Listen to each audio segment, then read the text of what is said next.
이렇게 지난 타깃주들까지 체크해봤습니다. 그렇다면 오늘도 시장에서 의심스러운 움직임 보이고 있는 용의주들 하나씩 검거해 보도록 하죠.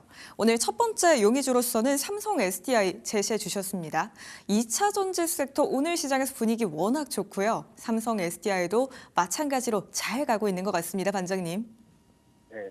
최근 배터리 시장을 보시면은 변화하는 흐름에 맞춰서 좀 발빠르게 준비를 하고 있다라고 볼 수가 있습니다. 어떻게 보면 새로운 시작점이 열리고 있다는 건데, 배터리 산업은 이제 EV에서 이제 ESS로 무게 중심이 좀 이동을 하고 있죠.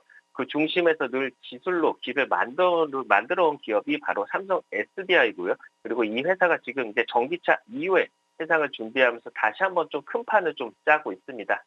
우선 전기차 시장이 좀 둔화된 시점에서 삼성 SDI 같은 경우는 완전히 좀 새로운 판을 그리고 있습니다. 바로 이제 ESS 중심의 차세대 성장 전략인데, 최근에 이제 테슬라와랑 그리고 삼성 SDI가 3년간 이제 10기가와트 규모의 총 3조 원이 넘는 ESS 배터리 공급 계약을 협의 중이다라는 소식이 좀 전해졌었죠.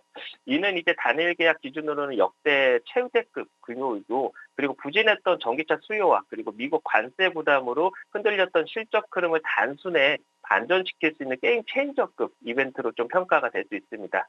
특히 이제 테슬라 같은 경우는 AI 데이터 센터라든가 슈퍼차저 네트워크 등 에너지 인프라 확장을 가속화하면서 ESS 수요는 폭발적으로 늘고 있고요.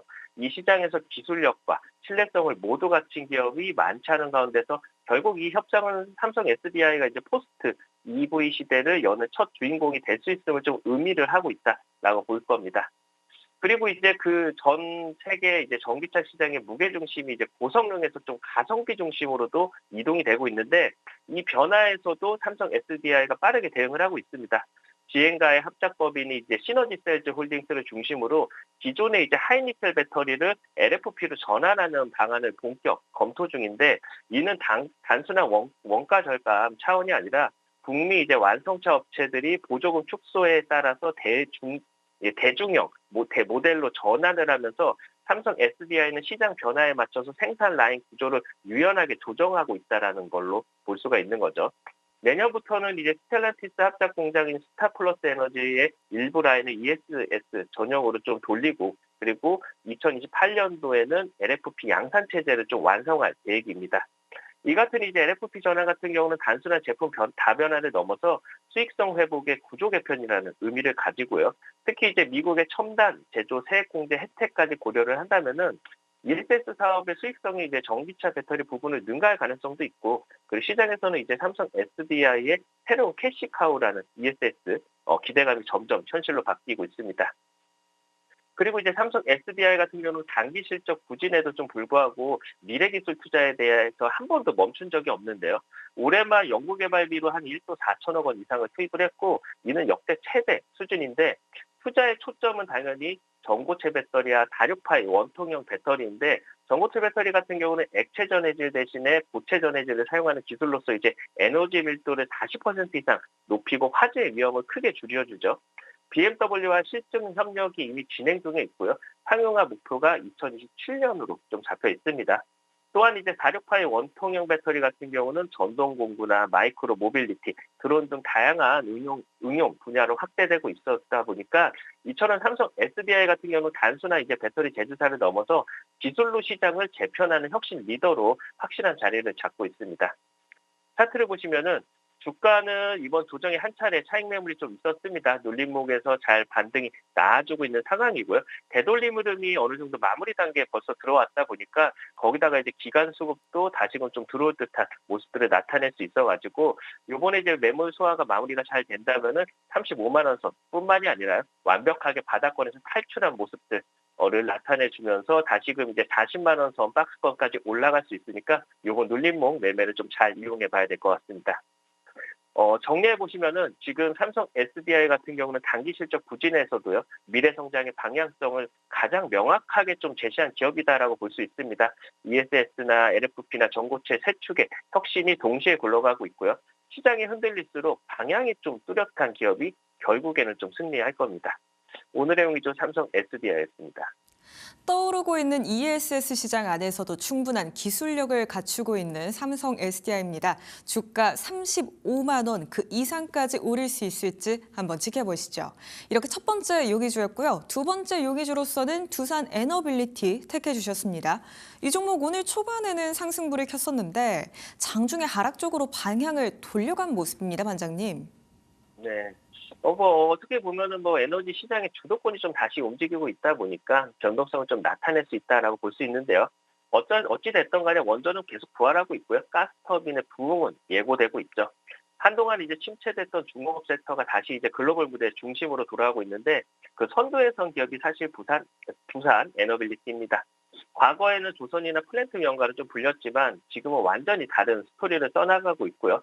원전과 가스터빈 거기다가 SMR까지 두산 에너빌리티 같은 경우는 이제 중공업의 부활을 넘어서 이제 한국 에너지 기술의 미래를 상징하는 기업으로 좀 변모하고 있습니다. 두산 에너빌리티가 이제 4분기를 기점으로 이제 본격적인 수주 대형 랠리의 문을 열 건데요. 셰코 두코반이 5호기, 6호기 신규 원전 사업의 주기기 공급자로 낙점이 되면서요. 단일 프로젝트 기준으로는 약 4조 원 규모의 대형 계약이 임박한 상황입니다.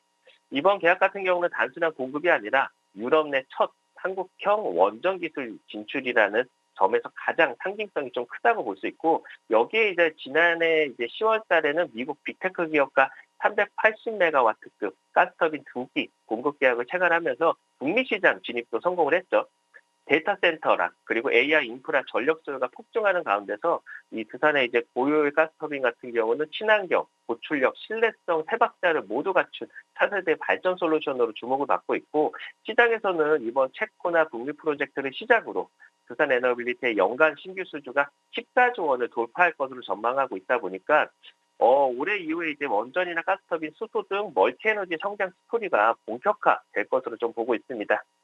그리고 이제 또 다른 성장축은 당연히 SMR인데요. 기존 대형 원전보다 건설 기간이 40% 이상 짧고 그리고 안정성과 확장성이 뛰어나다 보니까 차세대 에너지 패러다임으로 꼽히고 있죠.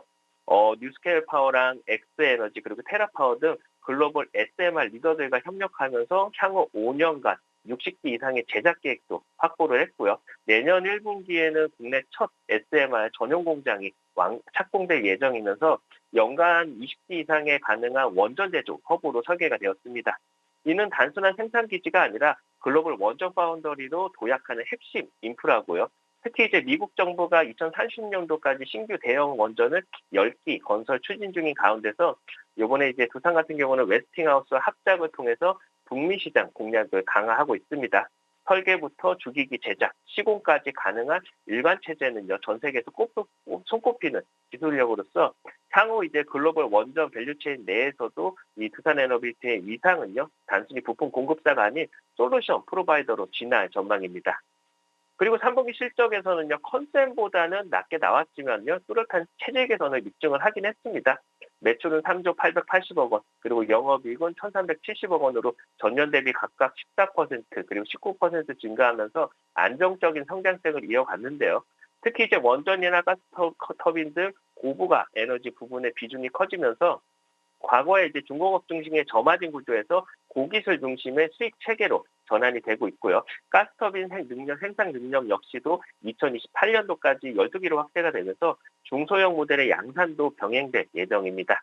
그렇다 보니까 동시에 이제 이런 100% 수소 연소가 가능한 수소 전소 터빈 개발도 가시하면서 탄소 중립 시대에 완벽히 부합하는 미래형 발전 기술로 부상을 하고 있습니다. 차트를 보시면은 지난 6월서부터 이어졌던 박스권을 요번에 한번 강하게 돌파를 하면서 추세가 만들어진 상황입니다. 한 차례 슈팅이 나왔고요. 요번에 좀 눌림이 좀 강하게 붙어 있는 거는 사실입니다만은 우리가 집중해서 봐야 될 부분들은 저점을 계속 높여가면서 이 우상한 추세를 만들고 있다라는 점. 어떻게 됐던 간에 박스권 상단 구간이 저지바 라인으로 바뀐 상태이기 때문에 이 라인이 이탈이 없다면은 다행히 이제 매물 소화에 다시금 추세를 만들어갈 수 있는 만큼 이제 하반기 이제 성장에 대한 부분들을 좀 집중해서 봐야 될 것 같습니다. 정리해보면 두산 에너빌리티는 지금 이제 한국형 원전과 가스터빈을 무기로서 글로벌 무대의 판을 좀 새로 짜고 있습니다. 14조 원 수주 랠리라든가 아니면은 SMR 전용 공장, 거기다 수소 터빈 혁신까지 이건 단순한 호재의 나열이 아니라 새로운 에너지 시대 주도권을 잡는 서막이다라고 볼 수 있을 것 같습니다. 오늘의 용의주 두산 에너빌리티였습니다. 4분기부터 본격적으로 대형 수주 랠리가 이어질 수 있는 두산 에너빌리티입니다. 주가가 다시 한번 큰 슈팅을 보일 수 있을지도 주목해 보시죠.